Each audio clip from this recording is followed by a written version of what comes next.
One of the things I like about Luminar Neo is that you can just transform a photo, and it doesn't really take a lot of time or effort. In fact, it's quite easy because it's powerful. It has so many great tools in it, and honestly, it's just fun to play around with.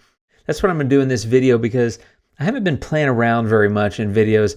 I try to make useful educational things here that help you all get better at editing, but I don't have enough fun, I feel like, sometimes in terms of just doing things to a photo. That's what I'm going to do in this video. Let's get going. I've got a photo like this, and I'm willing to bet, even if you don't have a photo from Venice or from this spot in Venice, you have a lot of photos like this where sky's kind of blown out, you got some dark shadow and that sort of thing.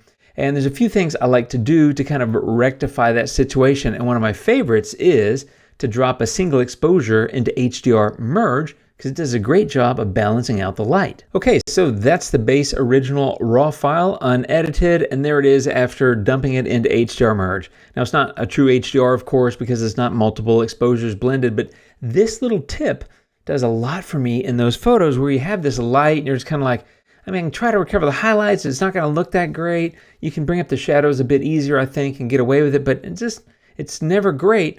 And this is clearly not great, but it's a good starting point, and I have the ability with all the different tools in Luminar to just really make a huge impact. So I'm going to go ahead and start doing that, and I'm going to start with develop.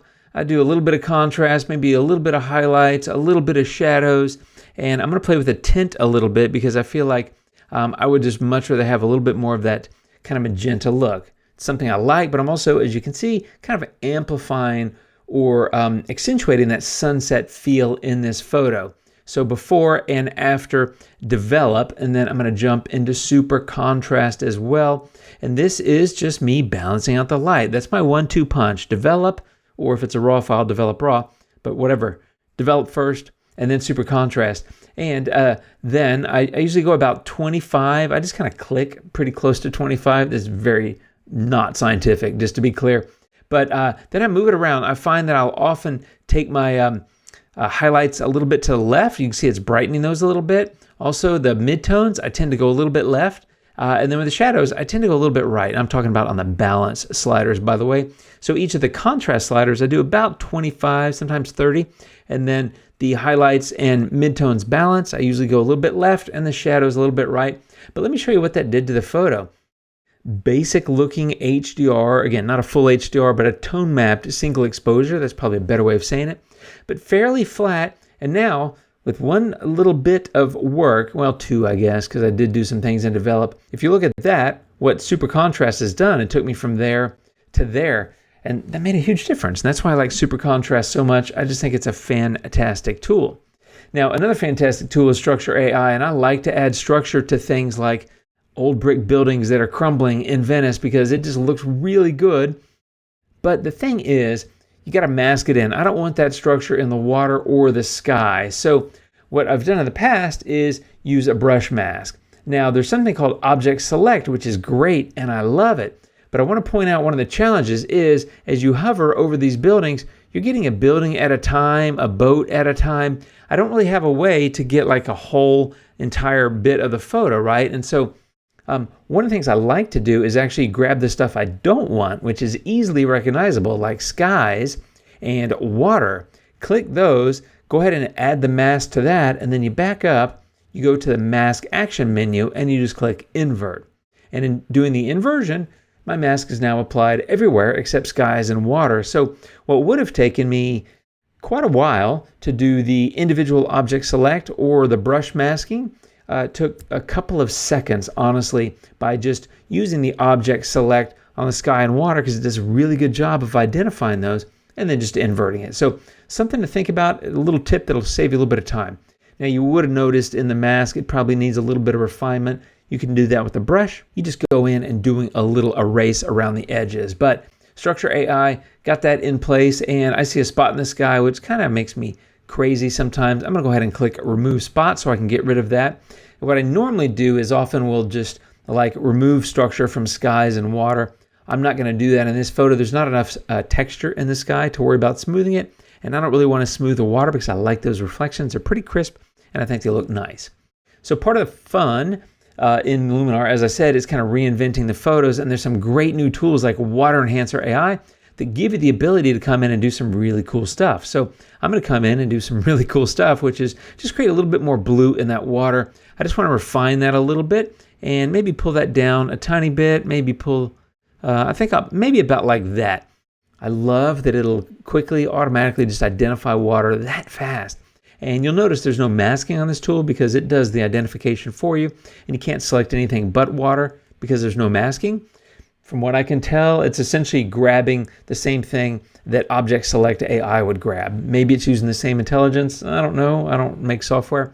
But bottom line is it does a quick job and a pretty accurate job, and I think it looks great. So before and after, now a little bit more blue. And speaking of blue, one of the things I like about the colors in this is that there's a lot of nice color, but I'm going to make it more of a twilighty kind of look, and that's where Twilight Enhancer comes in. And for me, I like mauve best, and every time I use the word mauve in a video, my English and Australian friends, maybe even my Canadian friends out there, tell me it's mauve or mauve. I can't say it. I literally can't say it. I talk about this all the time. I say mauve.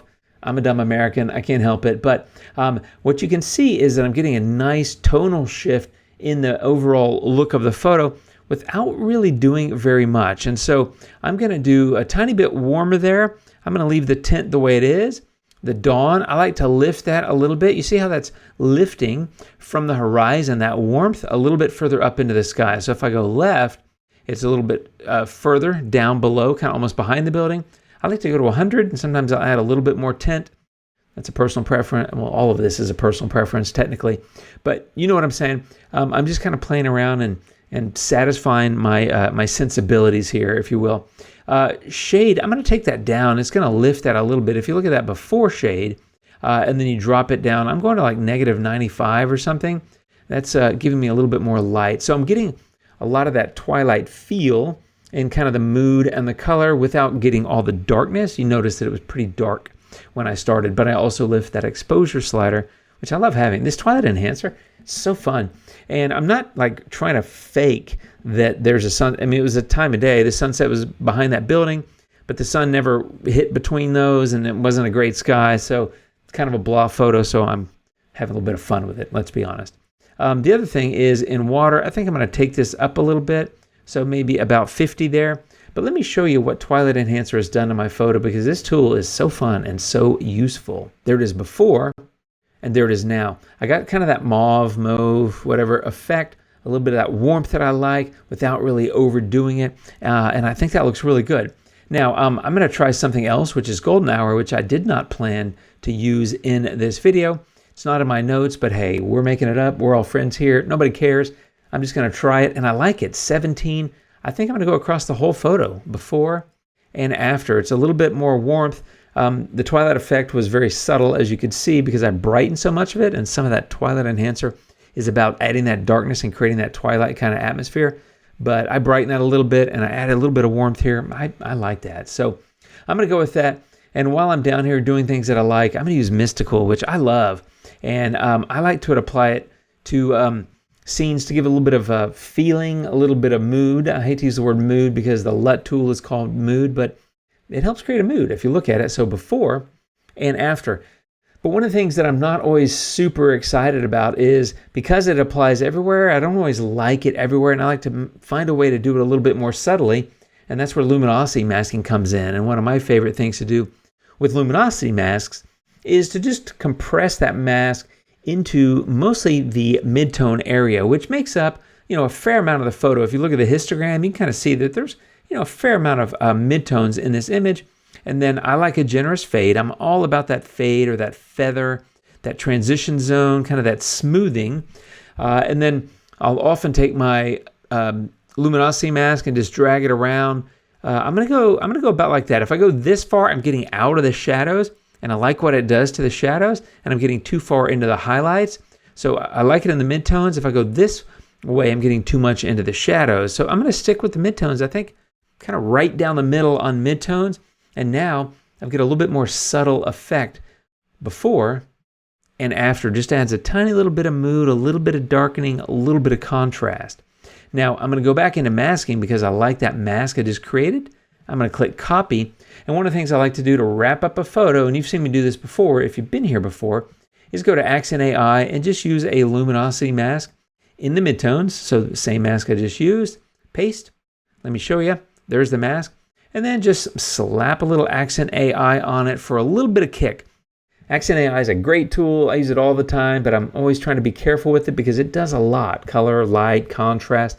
It can pop saturation. It can get over the top pretty quickly. And I'm at 29, which is fairly high-ish in normal use, but with a luminosity mask, it's not that high. So you're getting the full effect of that 29 Accent AI in some areas, but a lot more subtle, kind of a graduated effect based on me creating that luminosity mask in other parts of the photo.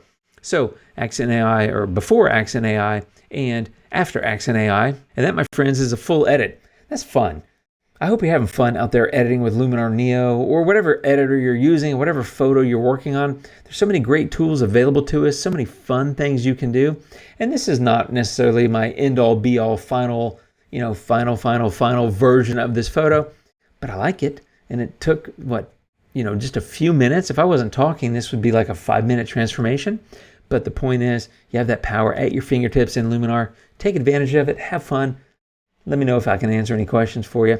Comments down below. I'll see you in the next video, my friends. You guys take care, and until next time, adios.